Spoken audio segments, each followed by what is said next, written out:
তো আমরা হচ্ছে বিসিএস এর সিলেবাসের মধ্যে যা পড়েছিলাম, বিসিএস এর সিলেবাসে যে ৩ নম্বর পড়াতে ছিল সেখানে আমরা রেখাংশ, ত্রিভুজ, পিথাগোরাস, চতুর্ভুজ, বৃত্ত এগুলো করে ফেলেছি। এর বাড়তি আমরা করেছিলাম বহুভুজ, যেটা বিসিএস এর সিলেবাসে নাই কিন্তু এখান থেকে প্রশ্ন আসে অন্যান্য চাকরির পরীক্ষার জন্য। ওই টপিকটা খুবই ইম্পর্টেন্ট, ওটা আমরা গত ক্লাসে পড়েছি। আজকে আমরা বলবো হচ্ছে সরল ক্ষেত্র ও ঘনবস্তু। তো এইটা হচ্ছে আপনার পরিমিতির মধ্যে পড়ে, এটাকে ঘনজ্যামিতি বলে। মানে জ্যামিতির মধ্যেও আছে, এটা পরিমিতির মধ্যেও আছে, কারণ ওখানে ক্ষেত্রফল সংক্রান্ত বিষয়গুলো আছে। তো আমরা ত্রিভুজ, চতুর্ভুজ, বৃত্ত এগুলো কিন্তু আবার পরিমিতির মধ্যে ফেলতে পারি। মানে যেখানে হচ্ছে ক্ষেত্রফল সংক্রান্ত বিষয়গুলো থাকবে সেগুলো পরিমিতিতে ফেলা হয়। তো স্পেশালি আজকে আমরা যে টপিকটা পড়বো সেটা হচ্ছে ঘনজ্যামিতির একটা টপিক, সরল ক্ষেত্র ও ঘনবস্তু।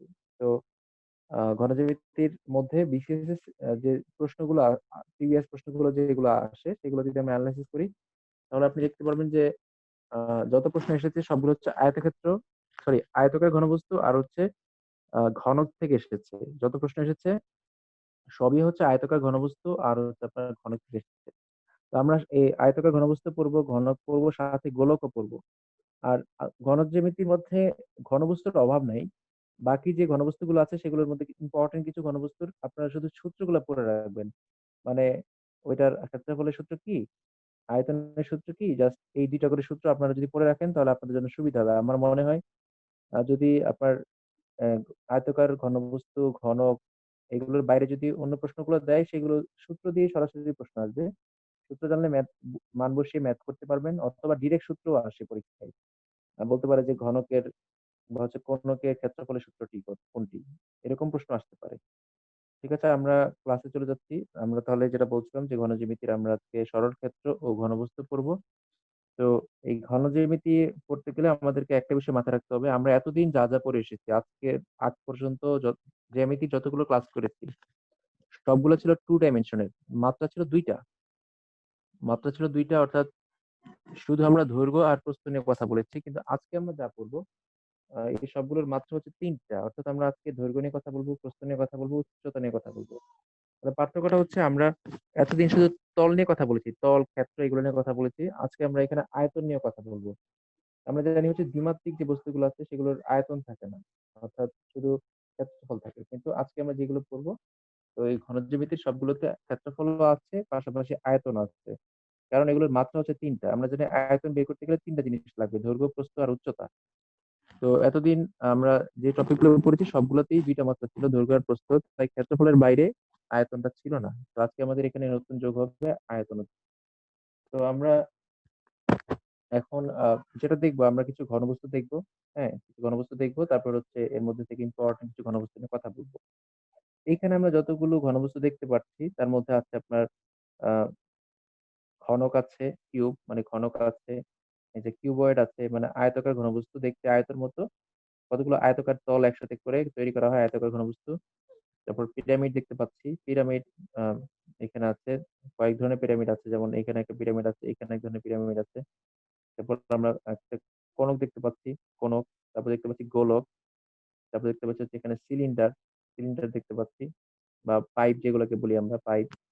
তারপর হচ্ছে আমরা প্রিজম দেখতে পাচ্ছি। তো এই সবগুলাই হচ্ছে আপনার ঘনবস্তু। অর্থাৎ ঘনবস্তু কেন? ঘনবস্তু হওয়ার জন্য প্রথম যে কন্ডিশন সেটা হচ্ছে মাত্রা থাকবে ৩ টা। মানে দৈর্ঘ্য থাকবে, প্রস্থ থাকবে, উচ্চতা থাকবে। এখানে যতগুলো বস্তু আছে সবগুলারই দৈর্ঘ্য, প্রস্থ, উচ্চতা আছে। তো যেহেতু দৈর্ঘ্য, প্রস্থ, উচ্চতা আছে তাহলে বলতে পারি এগুলো হচ্ছে বস্তু, মানে এগুলোকে আমরা হাতে ধরে দেখতে পারবো। হ্যাঁ, তো আগে যেগুলো করেছিলাম সেগুলো শুধু তল ছিল, আপনি শুধু আঁকতে পারবেন, পৃষ্ঠার মধ্যে আঁকতে পারবেন বা আপনি দাগ দিতে পারবেন, কিন্তু এটা কোনো বস্তু না, আপনি হাতে নিতে পারবেন না। তো এই ঘনবস্তু হওয়ার জন্য যে ২ টা কন্ডিশন, তার মধ্যে একটা হচ্ছে মাত্রা থাকবে ৩ টা, আরেকটা বিষয় হচ্ছে তল থাকবে ৬ টা। প্রত্যেকটা ঘনবস্তুর তল থাকবে ৬ টা। তো ৬ টা তল হচ্ছে আপনার, ধরেন আমি যদি এখান থেকে দেখাই, এখানে আমি একটা কিউব দেখতে পাচ্ছি, উপরের একটা তল, নিচের একটা তল, এই যে সামনের পৃষ্ঠে একটা তল, পিছনের একটা তল, বাম পাশে একটা তল, ডান পাশে একটা তল। এভাবে করে হচ্ছে টোটাল ৬ টা তল থাকবেই। প্রত্যেকটা ঘনবস্তুর ৬ টা তল থাকবে। যে নিচে একটা, উপরে একটা, ডানে একটা, বামে একটা, সামনে একটা, পিছনে একটা।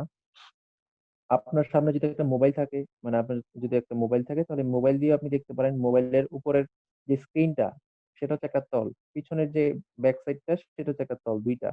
মোবাইলের ২ পাশে, ডান পাশে বাম পাশে ২ টা তল। আবার মোবাইলের উপরে নিচে ২ টা তল। এভাবে করে আপনারা হচ্ছে দেখবেন মোবাইলে হচ্ছে এরকম ৬ টা তল আছে। তাহলে মোবাইলটা একটা ঘনবস্তু। একটা আপনি বই নেন, বইয়ের মধ্যেও আছে উপরের নিচের তল, ডানে বামে সাইডে এরকম করে ৬ টা তল আছে। প্রত্যেকটা ঘনবস্তু হতে গেলে ১ম এ যে কন্ডিশনটা সেটা হচ্ছে তার কি থাকবে ৬ টা তল থাকবে আর মাত্রা থাকবে হচ্ছে ৩ টা। দৈর্ঘ্য, প্রস্থ, উচ্চতা ৩ টাই থাকবে। যেহেতু মাত্রা ৩ টা থাকবে তার মানে তার ক্ষেত্রফলও থাকবে, পাশাপাশি আয়তনও থাকবে। ক্ষেত্রফলও থাকবে, আয়তনও থাকবে। তো আমরা ১ম এ যেটা দেখব সেটা হচ্ছে আয়তাকার ঘনবস্তু। তো আয়তাকার ঘনবস্তু হচ্ছে আয়তক্ষেত্র থেকে তৈরি করা। মানে আমরা যদি আ ৬ টা আয়তক্ষেত্র যদি একসাথে করি তাহলে কি তৈরি হবে? একটা আয়তাকার ঘনবস্তু তৈরি হবে। মানে আমি যদি আপনাকে বলি যে এইখানে একটা আয়তক্ষেত্রের কথা যদি বলি, ধরেন এটা একটা আয়তক্ষেত্র আছে। তো এইটা জাস্ট হচ্ছে একটা তল, মাত্র একটা পৃষ্ঠা, একটা তল। এরকম করে ৬ টা তল যদি আমরা ৬ দিকে জোড়া লাগাই তাহলে কি হবে? একটা বস্তু হবে, একটা ডাস্টার হবে, একটা বই হবে, একটা মোবাইল হবে। তো এরকম করে যেকোনো একটা বস্তু হয়ে যাবে। তখন এটাকে আমরা বলতে পারবো যে আয়তাকার ঘনবস্তু। অর্থাৎ একটা আয়তক্ষেত্র আমি ২ টা তল নিলাম। একটা হচ্ছে আ সামনের তলটা, একটা পিছনের তলটা। নিয়ে যদি আমি এই তলগুলোকে জোড়া লাগাই তাহলে কি তৈরি হবে? একটা আয়তাকার ঘনবস্তু তৈরি হয়ে যাবে। এই যে এভাবে করে আমরা ছোটবেলায় এঁকেছি। দেখেন এখানে একটা এখন কিন্তু একটা বস্তু হয়ে যাচ্ছে। ১ম এ ছিল জাস্ট একটা পৃষ্ঠা। এখন এটা একটা বস্তু হয়ে গেল। এখন হয়ে গেল একটা আয়তাকার ঘনবস্তু যেটার একটা আকৃতি ধারণ করেছে। তো এই যে আয়তাকার ঘনবস্তু সেটা হচ্ছে ৬ টা আয়তাকার তল নিয়ে গঠিত হয়। তো ১ম যে বিষয়টা আমরা মাথায় রাখবো সেটা হচ্ছে এই যে ৬ টা তলের কথা আমি বললাম, তার মধ্যে আ ২ টা তল করে একরকম। মানে এই যে সামনের তলটা আছে এখানে, সামনের তলটা আর পিছনের তলটা একই রকম। এই যে সামনের দিকে আমি যেটা দেখতে পাচ্ছি সেটা আর পিছনের দিকে যেটা এখানে এঁকে দেখানো যাচ্ছে না। পিছনের দিকে যে তলটা আছে ২ টা তল হচ্ছে সেইম। ২ টা তলের মাপ সমান। আবার এই বাম পাশ, ডান পাশ এই ২ টা তলের মাপ সমান। যে উপরের তলটা, নিচের তলটা এইগুলোর মাপ সমান।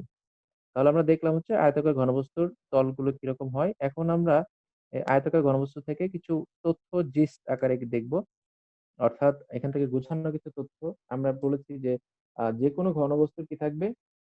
যেকোনো ঘনবস্তুরই কি থাকবে? ৩ টা মাত্রা থাকবে আর হচ্ছে ৬ টা তল থাকবে। তো এখন আয়তাকার ঘনবস্তুর ক্ষেত্রে যদি আমরা বলি তাহলে এখানে কি আছে? এখানে হচ্ছে আপনার আ প্রথমত হচ্ছে ৩ টা মাত্রা তো অবশ্যই আছে। এটা যেকোনো ঘনবস্তুর কথা বলতে পারেন। আয়তাকার ঘনবস্তুর কথা বলতে পারেন। ৩ টা মাত্রা তো অবশ্যই আছে। তারপর হচ্ছে আপনার ৬ টা তল আছে। হ্যাঁ, এটুক পর্যন্ত ঠিক আছে। এরপরের যেগুলো আছে, এরপর হচ্ছে ঘনবস্তুর বাহুর সংখ্যা। বাহুর সংখ্যা হচ্ছে ১২ টা। তো বাহুর সংখ্যা আপনি কিভাবে বুঝবেন? আমি যদি একটা আয়তাকার ঘনবস্তুর কথা বলি, ধরেন আ এই আয়তাকার ঘনবস্তুর কথা বলছি আমরা। তো এটা যদি আমি নেই, এখান থেকে আমরা হচ্ছে ক্যালকুলেশন করতে পারি। এখানে বাহুর সংখ্যা কয়টা আছে দেখেন। তো এই যে আয়তাকার ঘনবস্তুটা আছে, এইখানে বাহু আছে ১২ টা কিভাবে দেখেন? আমরা যদি এখানে আঁকার চেষ্টা করি তাহলে এই যে বাহুটা, একটা বাহু, তারপর হচ্ছে এখানে ২ টা বাহু, এখানে একটা বাহু আছে ৩ টা, এখানে একটা বাহু আছে ৪ টা। উপরে আমরা ৪ টা পেলাম। এই যে এই পাশে একটা ৫ টা, পিছনে একটা ৬ টা, নিচে একটা ৭ টা, এখানে একটা আছে ৮ টা, এখানে একটা ৯ টা, এই যে এখানে একটা ১০ টা, এখানে একটা ১১ টা, এখানে একটা ১২ টা। তাহলে আমরা পেলাম হচ্ছে যে আয়তাকার ঘনবস্তুতে বাহু থাকবে হচ্ছে ১২ টা বাহু থাকবে। টোটাল বাহু থাকবে ১২ টা। আর কর্ণ থাকবে হচ্ছে ৪ টা। এখন এই কর্ণ ৪ টা কোত্থেকে আসবে? কর্ণ হচ্ছে আপনার আমরা যদি এইখানে আসলে এভাবে এঁকে দেখানো খুব টাফ। তারপর আমি দেখাচ্ছি। মানে আপনি যদি একটা রুমে থাকেন মানে যে রুমে যদি চারদিকে দেয়াল থাকে আপনার জন্য বুঝতে সুবিধা হবে। আপনি যেকোনো একটা দেয়ালের কোণা ধরেন। ধরেন আপনি একটা দেয়ালের কোণা ধরেন, ধরে উপরের কোণাটা একবার দেয়ালের উপরের ছাদের কোণাটা ধরেন, ধরে হচ্ছে আপনার এই বিপরীত পাশের কোণার নিচে একবারে যোগ করে দেন। উপরের কোণা থেকে নিচের পাশের কোণার বিপরীত দিকে যোগ করে দেন। তাহলে একটা কর্ণ পাওয়া যাবে। আবার ওই দেয়াল থেকে নিচে থেকে ওই দেয়ালের নিচের পাশ থেকে আপনি হচ্ছে যদি বিপরীত পাশের উপরের দিকে যোগ করেন তাহলে আরেকটা কর্ণ পাওয়া যাবে। তাহলে আপনার এই বিপরীত পাশে ২ টা দেয়াল শেষ। বুঝাতে পেরেছি আমি? আপনি যেকোনো একটা কোণা ধরেন, দেয়ালের একটা কোণা মানে একেবারে উপরে ছাদের দিকের একটা কোণা ধরেন। ওই কোণা থেকে বিপরীত পাশের যে নিচের কোণাটা আছে সেখানে যোগ করেন, কল্পনা করেন তাহলে এখানে একটা কর্ণ পাওয়া যাচ্ছে।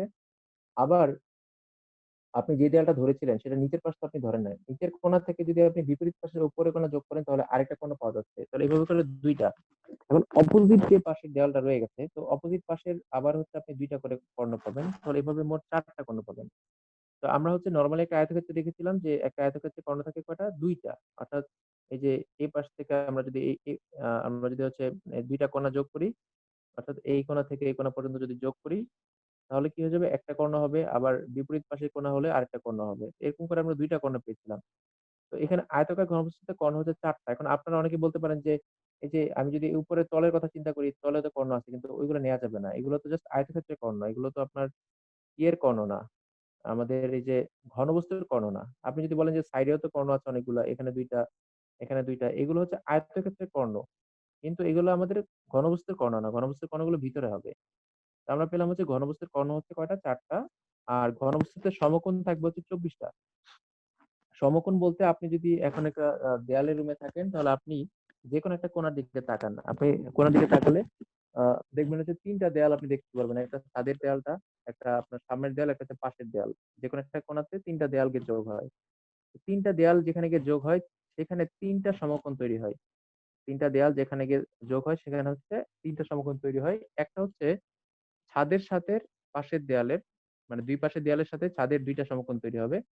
আর এই ছাদের সাথে ২ টা দেয়াল একসাথে করে একটা সমকোণ তৈরি হবে। এখানে আসলে দেখানো সম্ভব না। ক্লাসে হলে এটা খুব ভালোভাবে দেখানো যেত। আপনারা জাস্ট আপনাদের দেয়ালের কোণায় তাকান। তাকায় দেখবেন যে একটা কোণাতে ৩ টা সমকোণ আছে। মানে ৩ টা 90 ডিগ্রি আছে। আপনি যদি এগুলো যদি আমি এইভাবে আঁকার চেষ্টা করি, মানে ধরেন আমি যদি ধরি যে এইটা হচ্ছে একটা দেয়াল আসছে, আসার পরে এই দেয়াল থেকে এইভাবে একটা নেমে গেছে। আর পাশের দেয়ালে হচ্ছে কি হচ্ছে আরেকটা, পাশের দেয়ালের সাথে এভাবে এসেছে। তো এখানে দেখবেন আপনি এই কোণার মধ্যে ৩ টা সমকোণ তৈরি হয়েছে। এই পাশে একটা সমকোণ, এখানে একটা সমকোণ তৈরি হচ্ছে, আর এখানে একটা এই পাশে একটা সমকোণ তৈরি হচ্ছে। টোটাল হচ্ছে ৩ টা সমকোণ। তো এইভাবে করে আপনি দেখেন যে এটা তো দেয়ালের উপরের একটা কোণা ধরলাম। আবার ঠিক এই পাশেই নিচে কিন্তু আবার সেম একটা কোণা আছে। তো এই কোণাতেও আপনি দেখবেন যে এখানেও ৩ টা সমকোণ তৈরি হয়েছে। এখানেও ৩ টা সমকোণ। তো এইভাবে করে আপনি যদি একটা কোণা হিসাব করেন ৩ টা সমকোণ। টোটাল কোণা হচ্ছে একটা রুমের মধ্যে ৮ টা কোণা। মানে আমরা একটা রুমকে ধরছি কারণ আমরা আমরা হচ্ছে একটা ঘনবস্তুর ভিতরে বসে আছি। আমরা হচ্ছে রুমের ঘনবস্তুর ভিতরে আছি। রুমটা হচ্ছে একটা ঘনবস্তু। তাহলে আমরা ভিতর থেকে হিসাব করছি, আমাদের জন্য সুবিধা হচ্ছে। তো একটা কোণাতে যদি ৩ টা করে সমকোণ থাকে, একটা কোণাতে যদি ৩ টা করে সমকোণ থাকে, তাহলে টোটাল ৮ টা কোণাতে ৩ ৮ টা ২৪ টা সমকোণ থাকবে। তাহলে ৮ টা কোণাতে টোটাল সমকোণ থাকবে হচ্ছে ৩ ৮ টা ২৪ টা। তাহলে এভাবে করে আমরা হচ্ছে দেখলাম যে ঘনবস্তুর মাত্রা হচ্ছে ৩ টা, তল হচ্ছে ৬ টা, বাহু বা ধার, বাহুকে ধারও বলা হয় বা কিনারা বলা হয়। বাহুকে ধারও বলা হয়, কিনারা বলা হয়। ধার হচ্ছে ১২ টা, কর্ণ হচ্ছে ৪ টা, আর সমকোণের সংখ্যা হচ্ছে ২৪ টা। তো এগুলো ছিল হচ্ছে আয়তাকার ঘনবস্তুর কথা। তো এখন আমরা দেখব হচ্ছে আয়তাকার ঘনবস্তুর কিছু সূত্র দেখব। আপনাদের মনে আছে যে আমরা যখন বর্গ পড়েছিলাম, তখন বর্গের কর্ণের দৈর্ঘ্য ছিল √a² + b²। এটা আপনাদের মনে আছে, √a² + b²। আর এখানের যে কর্ণটা সেটা হচ্ছে √a² + b² + c²। ওখানে মাত্রা ছিল ২ টা a আর b। এখানে মাত্রা হচ্ছে ৩ টা a b c। তাই কর্ণের সূত্রটা আসবে হচ্ছে এভাবে √a²+b²+c²। তাহলে এই কর্ণটাকে এখানে হেলানো উন্নতি বলা হয়। কারণ এই কর্ণ আমরা যেখানে আঁকছি, ধরেন আমি যদি এখান থেকে একটা কর্ণ যদি আপনি চিন্তা করেন, দেখবেন কর্ণটা হচ্ছে যেকোনো একদিকে হেলে গেছে। এটা বর্গের ক্ষেত্রে কথা আপনি বলতে পারেন, বা আয়তক্ষেত্রের কথা বলতে পারেন। মানে আমরা যদি এখানে একটা কর্ণ আঁকি, তো এইটা হচ্ছে কর্ণটা কি থাকে? একটু এভাবে থাকে, হেলানো থাকে। তো হেলানো উন্নতি মানে হচ্ছে এটা একটা নিচ থেকে একটা কোণের দিকে উপরের দিকে উঠে যাচ্ছে। অর্থাৎ আপনি যদি এখানে একটা ধরেন, এখানে একটা কোণ আছে। এই কোণের একটা কোণের মান নিয়ে সে কি করছে? নিচ থেকে উপরের দিকে উঠে যাচ্ছে। তাই এটাকে হেলানো উন্নতি বলা হয়। তাহলে কর্ণ হচ্ছে √a²+b²। আর সমগ্র তলের ক্ষেত্রফল। সমগ্র তল মানে হচ্ছে ৬ টা তল। আমরা পড়েছি ঘনবস্তুর তল হচ্ছে ৬ টা। তাহলে ৬ টা তলের যে ক্ষেত্রফল, এই ক্ষেত্রফলগুলোর সবগুলো মিলে আমরা বলি 2 ab + bc + ca। কিভাবে দেখেন? এখানে উপরে একটা তল, পাশে একটা তল, এভাবে করে আমরা ৬ টা তল পাবো। সামনে একটা তল, পিছনে একটা তল, এভাবে করে আমরা ৬ টা তল পেলাম। নিচে একটা তল আছে। তো ৬ টা তল যে পেলাম, এই একটা তলের, আপনি যদি ধরেন একটা আয়তক্ষেত্র ধরেন আছে, উপরের তলের আমি উপরের তল থেকে একটা তল কেটে নিলাম। এই যে উপরের পৃষ্ঠটা এটা আমি কেটে নিলাম মনে করেন এখানে। তো দৈর্ঘ্য হচ্ছে a, প্রস্থ হচ্ছে b মনে করেন। তাহলে এখানে আমি যদি দৈর্ঘ্যটাকে a বলি, প্রস্থটাকে যদি b বলি, তাহলে আপনি যদি জাস্ট এইটুকু চিন্তা করেন যে এটা একটা আয়তক্ষেত্র। তাহলে আপনি বলবেন এইটুকুর ক্ষেত্রে বলেছে দৈর্ঘ্য ইনটু প্রস্থ, মানে a ইনটু b। এখন এটা যদি ab হয়, তাহলে আপনি সিওর যে নিচেরটাও ab হবে। কারণ আমরা জানি যে বিপরীত পাশে ২ টা তল সমান হয়। উপরের তলের ক্ষেত্রফল যদি ab হয়, তাহলে নিচের তলের ক্ষেত্রফলও ab ই হবে। তার মানে আমরা পেয়ে গেলাম 2ab। এখন এই এই যে আপনার পাশের যে একটা তল আছে, এখন আমরা এই তলটা নিয়ে চিন্তা করি। এখানে যে তলটা আছে, এটার দৈর্ঘ্য ধরলাম b আর প্রস্থ ধরলাম c। এখন আমরা ভুলে গেলাম বাকি সবকিছুর কথা। এপাশে একটা তল আছে বা একটা আয়তক্ষেত্র আছে। দৈর্ঘ্য হচ্ছে b, প্রস্থ হচ্ছে c। তাহলে এইটার ক্ষেত্রফল কি হবে? বিসি হয়ে যাবে। তাহলে এপাশে যে তলটা আছে এটারও ক্ষেত্রফল হয়ে যাবে বিসি। তো এরকম করে ২ টা তলের ক্ষেত্রফল আমরা পেয়ে গেলাম। এখানেও বিসি, এখানে বিসি। তাহলে আমরা পেয়ে গেলাম 2BC। এখন আমাদের বাকি রইল হচ্ছে উপরের তলটা আর নিচের তলটা। তাহলে উপরের তলের দেখেন, উপরের তলটা সরি না, মানে সামনের তলটা আর পিছনের তলটা। উপরের তলটা আমি ১ম এ করেছি। তো সামনের তলের দেখেন দৈর্ঘ্য হচ্ছে A। এই যে লম্বাটা কিন্তু আমরা A ধরেছিলাম শুরুতে। লম্বাটা হচ্ছে A। আর পাশে দেখেন প্রস্থটা হচ্ছে C।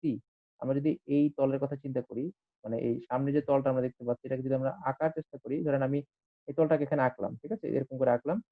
এই তলের দৈর্ঘ্যটা হচ্ছে A আর প্রস্থটা হচ্ছে C। তাহলে এটার ক্ষেত্রফল কত? AC।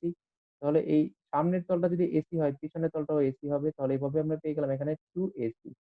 তো এই সবগুলো তল যোগ করে দিলে ক্ষেত্রফলের সূত্র আসবে 2AB plus 2BC plus 2AC। এই ৩ টা থেকে আমরা 2 টা কমন নিয়ে নিয়েছি। 2 টা কমন নিয়ে লিখেছি 2 into AB plus BC plus C। Just এটা কিছুই না, আমরা ৬ টা তলের ক্ষেত্রফলগুলো একসাথে করে যোগ করে দিয়েছি। অন্য কিছুই না। আর আয়তনের সূত্র মানে হচ্ছে দৈর্ঘ্য ইনটু প্রস্থ ইনটু উচ্চতা। যেকোনো কিছুর আয়তন মানে হচ্ছে সে কতটুকু জায়গা দখল করলো। আচ্ছা মনে করেন এইটা হচ্ছে একটা ডাস্টার। এই সবটাকে আমরা ধরলাম এটা একটা ডাস্টার। তো এটার ক্ষেত্রফল হচ্ছে উপরের পৃষ্ঠ, সাইডের পৃষ্ঠ সবগুলো পৃষ্ঠ মিলে তার কতটুকু জায়গা। হ্যাঁ, সবগুলো পৃষ্ঠ মিলে তার কতটুকু জায়গা সেটা হচ্ছে তার ক্ষেত্রফল। কিন্তু আয়তন হচ্ছে, আমি ধরেন একটা আমি যদি একটা বালতির কথা বলি, ধরেন একটা বালতি আছে। বালতিটা হচ্ছে পানিতে কানায় কানায় পূর্ণ আছে। ঠিক আছে? বালতিটা কানায় কানায় পূর্ণ আছে। এখন আমি বালতির মধ্যে যাই রাখবো সেটাই কিন্তু সেখান থেকেই কিন্তু পানি পড়ে যাবে। কেন পড়বে? পানি পড়বে হচ্ছে কারণ আমার বাল্বটা তো কানায় কানায় পূর্ণ আছে। আমি এখানে যে বস্তুটাই রাখবো, বস্তুটা যতটুকু জায়গা দখল করবে ঠিক ততটুকুই কিন্তু পানি পড়বে, তাই তো? এখন আমি বালতির মধ্যে একটা ডাস্টার ডুবাবো। তো এখন আমার যেহেতু বালতিটা কানায় কানায় পূর্ণ আছে, তাহলে ডাস্টার ডুবানোর পরে ততটুকুই পানি পড়বে যতটুকু হচ্ছে ডাস্টারের আয়তন। তার মানে আয়তন হচ্ছে কোন একটা বস্তু যতটুকু জায়গা দখল করে সেই জায়গাটাকে বলা হয় আয়তন। তাহলে আমরা এখানে যে ডাস্টারটা রাখবো, তাহলে এই ডাস্টারের যতটুকু আয়তন ঠিক ততটুকু হচ্ছে পানি গড়িয়ে পড়ে যাবে। তো আয়তন আমরা ক্লিয়ার হলাম যে আয়তন হচ্ছে কোন একটা বস্তু যতটুকু জায়গা দখল করে সব মিলে সেটা হচ্ছে তার আয়তন। আর ক্ষেত্রফল হচ্ছে এই বস্তুগুলোর যে তলগুলো থাকে, এই তলগুলোর সবগুলো তল মিলে হচ্ছে তার কি হয়? ক্ষেত্রফল হয়। তো এখন দেখেন এই আয়তনের সূত্র হচ্ছে সবসময় দৈর্ঘ্য ইনটু প্রস্থ ইনটু উচ্চতা। আয়তনের সূত্র সবসময় হচ্ছে দৈর্ঘ্য ইনটু প্রস্থ ইনটু উচ্চতা। তো আমরা এখান থেকে যে সূত্রগুলো পেলাম ৩ টে সূত্র। কর্ণের দৈর্ঘ্য হচ্ছে √a² plus b² plus c²। তারপর হচ্ছে আপনার তলের ক্ষেত্রফল হচ্ছে 2 into ab plus bc plus ca। এগুলো আপনারা এখন একটু মুখস্থ করে নেন। আমাদের একটু পরে ম্যাথে এগুলো কাজে লাগবে। আর আয়তন হচ্ছে a into b into c। তো আমরা যদি এইটুকু পারি তাহলে আমাদের ঘনকও অটোমেটিক। আর আমরা হচ্ছে ঘনবস্তু তৈরি করব ঘনক থেকে। তাহলে ঘনকের ক্ষেত্রে কি হয়? ঘনক আসবে হচ্ছে বর্গ থেকে। মানে আমরা ঘনক তৈরি করব বর্গ থেকে। আমরা জানি বর্গের সব বাহু হচ্ছে a। এখানে হচ্ছে ৩ টা বাহু আলাদা, আলাদা। একটা a, একটা b, একটা c। কিন্তু বর্গের কথা চিন্তা করলে সেখানে কি সব বাহু সেম। তখন দেখা যাবে এই জিনিসটাকে দিয়ে আমরা হচ্ছে কি করব? বর্গের যে বর্গাকার যে ঘনবস্তু আছে অর্থাৎ যে ঘনক আছে সেটা আমরা হিসাব করে ফেলতে পারবো। আমরা একটু ঘনকটা দেখে ফেলি। তো এই ঘনকটা হচ্ছে ৬ টা বর্গক্ষেত্র নিয়ে তৈরি হয়। আয়তকার ঘনবস্তুটা ছিল হচ্ছে ৬ টা আয়তক্ষেত্র নিয়ে। আর এখানে হচ্ছে ৬ টা বর্গক্ষেত্র নিয়ে। তো এই ঘনকের উদাহরণ অভাব নাই। আমরা এই যে ঘনকই এরকম দেখতে পাই, এরকম কিউব আকৃতির পনির আছে বা এরকম করে যদি আমরা কোনো কিছু কাটি, বা হচ্ছে ছক্কার ডাইস যেটা আছে সেটাও একটা ঘনক, যদি সেটা একেবারে সুন্দর করে কাটা হয় স্কয়ার করে। তো এই ঘনকগুলো কি হবে? এটার ৬ টা তল আছে। আগের মতোই সবকিছুই আয়তকার ঘনবস্তুর মতোই। দেখেন মিলটা কোন জায়গায়? ঘনকের মাত্রা ৩ টা, মানে দৈর্ঘ্য প্রস্থ উচ্চতা। বাহু হচ্ছে ১২ টা। পৃষ্ঠ বা তল হচ্ছে ৬ টা, মানে ৬ দিকে ৬ টা তল। কর্ণ ওইটার মতো ৪ টা কর্ণ। সমকোণ সংখ্যা আগেরও ২৪ টা ছিল, এখানেও ২৪ টা। তার মানে হচ্ছে এই সবগুলো একই রকম। তো আমরা শুধু সূত্রটার পার্থক্যটা দেখব, সূত্রটা কোন জায়গাতে পার্থক্য করবে। তো সূত্রও কিন্তু একই রকমই। একই ফরম্যাটে আমরা শুধু মানগুলো বসাবো। যেমন ওইখানে কর্ণ ছিল কি √a² plus b² plus c²। আয়তকার ঘনবস্তুর কর্ণ ছিল √a² plus b² plus c²। তো এখন আমরা জানি যে ঘনকের ক্ষেত্রে সবগুলা বাহু হয়ে যাবে a। কারণ এই সবগুলো তৈরি হয়েছে কোত্থেকে? বর্গক্ষেত্র থেকে। তাহলে a স্কয়ার, এখন যেখানে আমি b² লেখার কথা সেখানে কিন্তু আমি b² লিখবো না। সেখানে আমি a² লিখবো। কারণ সব বাহুর দৈর্ঘ্য হচ্ছে a।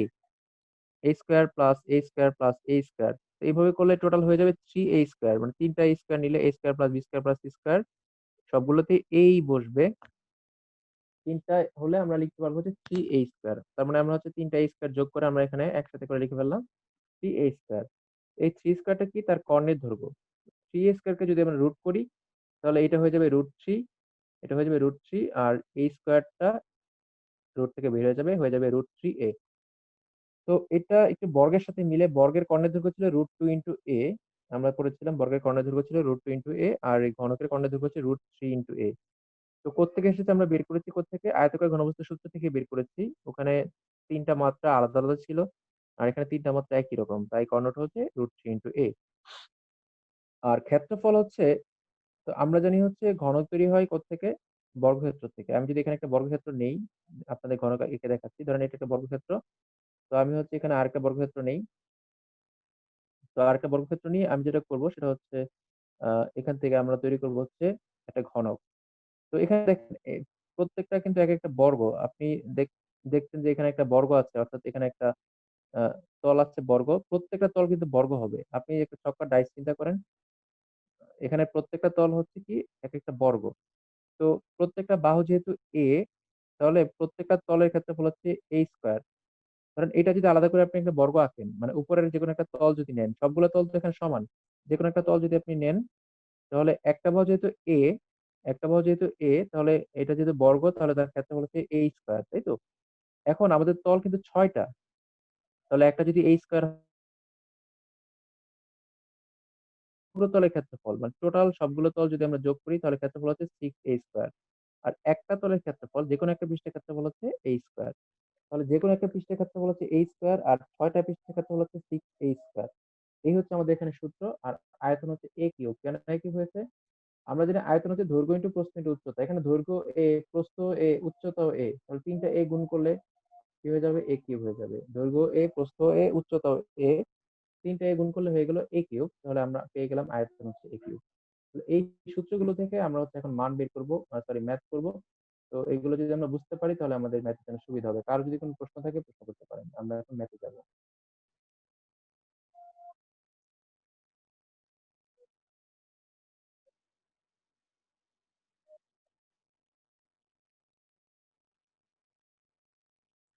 তো ১ম আমরা আয়তাকার ঘনবস্তুর কিছু ম্যাথ করব। তো আয়তাকার ঘনবস্তুর জন্য সূত্রগুলো আমরা আবার একটু দেখে নেই। কর্ণ হচ্ছে √a square plus b square plus c square. সমগ্র তলের ক্ষেত্রফল হচ্ছে 2 ab plus bc plus ca। আয়তন হচ্ছে abc। তো এটা জানা থাকলে আমাদের ম্যাথ গুলো কিন্তু ইজিলি হয়ে যাবে। তো আপনারা একটু সূত্রের মধ্যে মান বসাবেন। আ আপনাদের জন্য ১ম প্রশ্ন, আয়তাকার ঘনবস্তুর দৈর্ঘ্য, প্রস্থ, উচ্চতা হচ্ছে ৩ দিয়ে ৫। কর্ণের তাড়াতাড়ি সবাই করে হচ্ছে আমার বক্স অ্যান্সারটা দেন। শুধু মান বসাবেন। সবাই একটু তাড়াতাড়ি করে ফেলেন।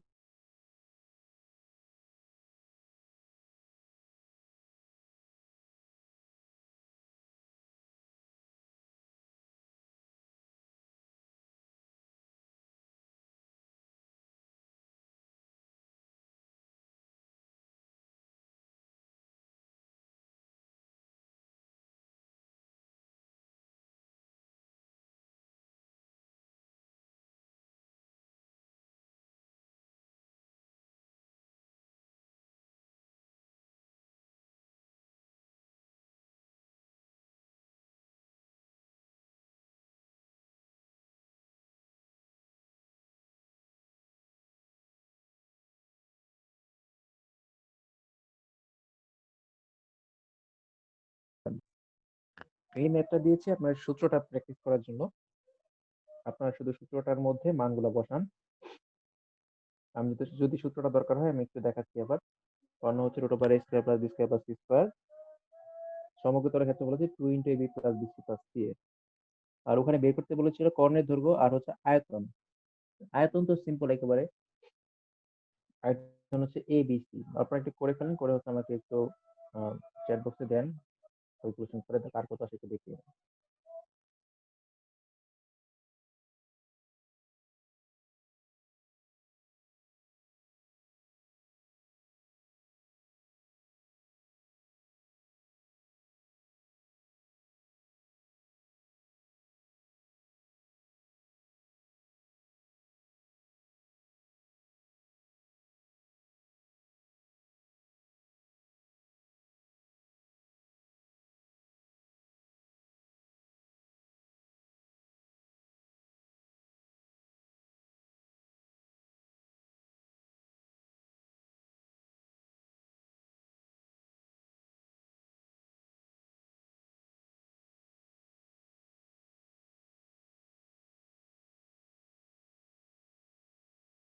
আচ্ছা, কয়েকজন অ্যান্সার দিয়েছেন, আমরা দেখি অ্যান্সার গুলো কিরকম এসেছে। একজন বলেছেন 30 হচ্ছে আয়তন, আর একটা হচ্ছে 6.18।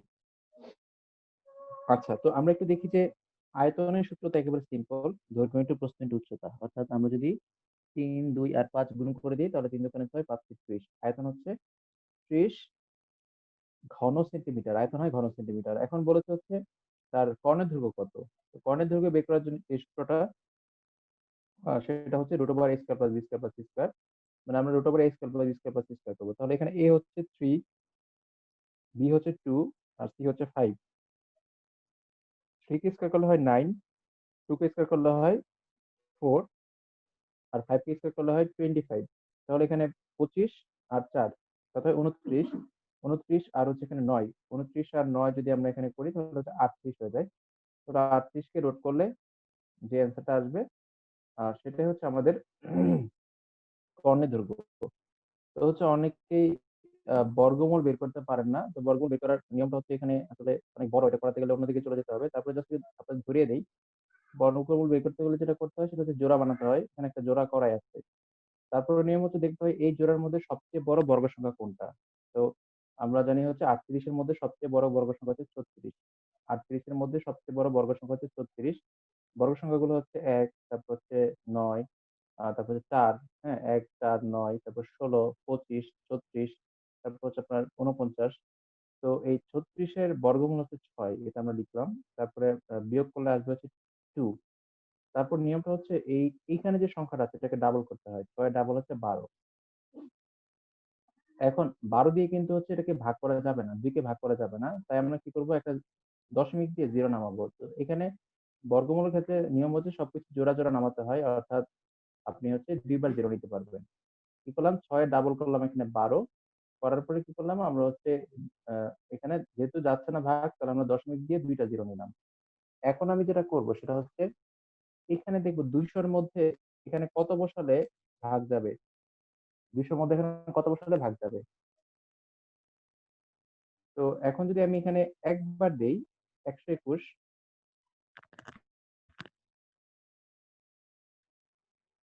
তো এখানে যদি আমরা একবার দেই তাহলে কি হবে দেখেন, একবার ভাগ যাবে। অর্থাৎ আমি যদি এখানে 121 মানে 1 দেই তাহলে হয়ে যাচ্ছে 121। তাহলে 121 একে 121। এখানে 121 বসালে বিয়োগ করলে যে সংখ্যাটা আসবে, বিয়োগ করলে যে সংখ্যাটা আসবে এটাকে আবার আগের সিস্টেমে করতে হবে। এখানে বিয়োগ বিয়োগ করলে যা আসে সেটা হচ্ছে আবার আগের সিস্টেমে আমরা কি করব, এই সংখ্যাটাকে আবার ডাবল করব। 61 কে ডাবল করলে হবে 122। হ্যাঁ? আ 122 বারবার হচ্ছে এখানে ডাবল করতে হবে ওই সংখ্যাটার। আর এখানে বিয়োগ করে যা আসবে, এখানে যেমন 10 থেকে 1 বিয়োগ করলে আসতেছে 9, হাতের 1 যদি এখানে বসাই তাহলে আসতেছে 7, অর্থাৎ আসছে 79। এরপরে দেখা যাচ্ছে ভাগ যাচ্ছে না। তো এখানে আর দশমিক নিতে হবে না। 2 টা করে 0 আপনি সবসময় নিতে পারবেন। এরপর আপনি দেখবেন কতবার দিলে ভাগ যাবে। যেমন এখানে যদি আমি 5 বার দেই তাহলে প্রায় ৬,০০০ কাছাকাছি হইতেছে। তারপর ৬ বার দিলে বা ৭ বার দিলে ৭,০০০ এর উপরে চলে যাবে। মানে ৮,০০০ এ চলে যেতে পারে। এভাবে করে আপনারা হিসাব করে ৬ বার দিলে, ৭ বার দিলে, ৮ বার দিলে আপনি বসাবেন। আমি যদি এখানে ৭ বার দেই তাহলে দেখব যে ৭ বার দিলে কত যাচ্ছে, এর বেশি হয়ে যাচ্ছে কিনা। ৮ বার দিলে কত যাচ্ছে। তো ৮ বার দিয়ে যদি ৮ বার তো যাবেই না। হ্যাঁ, ৮ বার দিলে এখানে ৮,০০০ এর উপরে হয়ে যাচ্ছে। যদি ৭ বার দেই তাহলে দেখতে হবে যে ৭ বার দিলে ৭,৯০০ এর ভিতরে হয় কিনা। এভাবে ৭ বার, ৮ বার, 6 বার যাই যাক না কেন আমরা হচ্ছে এভাবে করে ভাগ করব। আপনারা ভিডিওটা আবার দেখে আপনারা হচ্ছে বর্গমূলটা দেখে নিয়েন। আ মান্থলি ব্যাচের ওই ক্লাসগুলোতে এগুলো গুলো আমি আলাদা করে টাইম দেখান ইনশাআল্লাহ। তো আপাতত আমরা যেটা করব, এখানের আরেকটা আ ম্যাথ দেখব। এখানে আরেকটা ম্যাথ দেখব সেটা হচ্ছে আপনার সমগ্রতলের ক্ষেত্রফল। আমরা ১ম এ বের করছি কর্ণের দৈর্ঘ্য। আমরা বের করছি কর্ণের দৈর্ঘ্য, তারপর হচ্ছে আপনার সমগ্রতলের ক্ষেত্রফল দেখব। তো এটা দেখলে হচ্ছে আমাদের সূত্রের প্র্যাকটিস হয়ে যাবে। ঠিক আছে? সূত্রের প্র্যাকটিসটা হয়ে যাবে। তো একটু দেখেন ভালোভাবে আমরা কি করতে যাচ্ছি। আমরা এখন যেটা করব সেটা হচ্ছে এই ম্যাথটা করে ফেলবো। সবাই একটু ম্যাথটা ক্যালকুলেশন করে হচ্ছে আমাকে একটু জানান। ঠিক আছে? আমরা বের করেছি সমগ্রতলের ক্ষেত্রফল। তাহলে সূত্র হচ্ছে 2 AB + BC + CA। ঠিক আছে? 2 AB + BC + CA।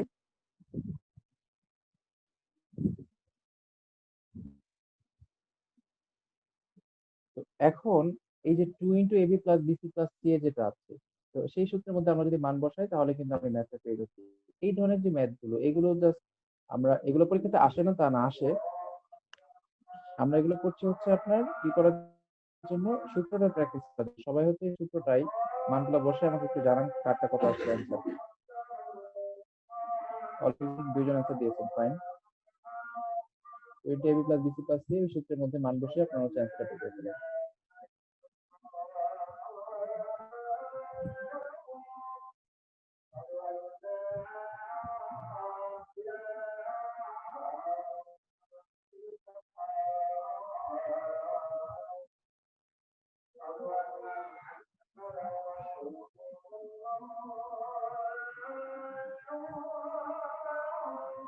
আচ্ছা, তো এই যে সূত্রটা আছে 2 into A B plus B C plus C, এখানে মান বসালে অ্যান্সার চলে আসবে। অলরেডি কয়েকজন আছে দিয়ে ফেলেছেন। তো এখন পরীক্ষায় যদি আমরা এই সূত্রটা না জানি তাহলে কিন্তু আপনার অ্যান্সার করা কষ্ট হয়ে যাবে, ঠিক আছে? অলরেডি অ্যান্সার দিয়েছেন কয়েকজন, অ্যান্সার মনে হয় ঠিক আছে।